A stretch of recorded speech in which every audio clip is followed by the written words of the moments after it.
Selamat pagi guys. Okay, sekarang saya berada di Sunway City guys. Hari ini kita buat connection penyambungan FM 200 guys. Okay. Saya punya tim ada kat sini guys, dalam bilik ni.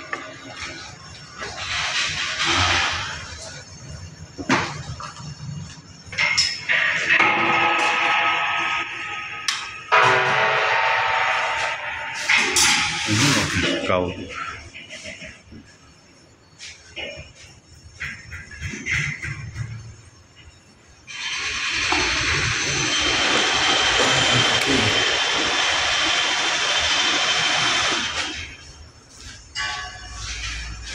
kompleks kerja kompleks sudah siap, cuma dah pacak-pacak saja. Okay, semua dah kereta.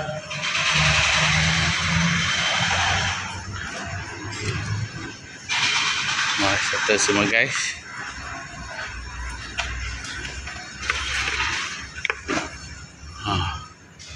Semua sudah, panel pun dah turun apa semua, trunking pun dah tutup.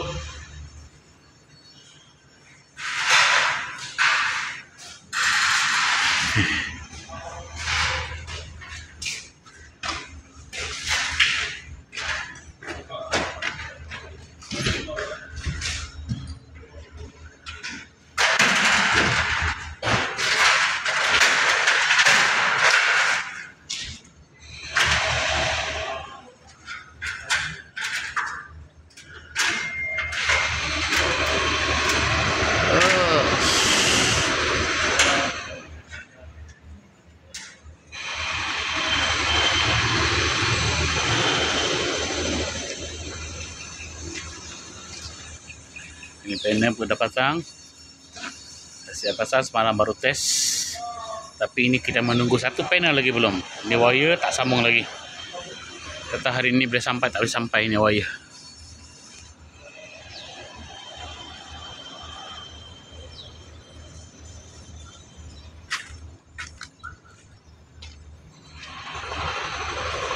Ini pun dah pasang. Dan dia kontrol.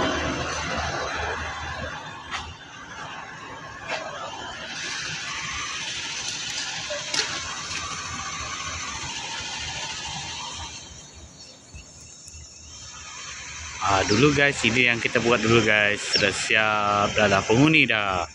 Hotel dengan apartmen sekali guys. Ini dulu kita pasang, ini kita buat dulu. Buat sistem fire alarm dengan CO2, sprinkler board. Okay, yang sebelah sana hospital, klinik medical. Klinik medical guys. Hari ini tak nampak dengan lah pasal scaffolding ada.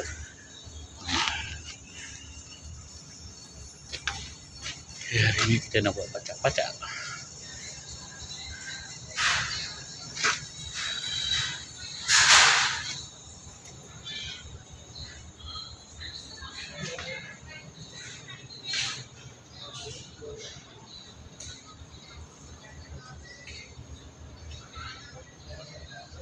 Hari ini kita dah siap ni. Hari tu dah siap ni. Kita pasang.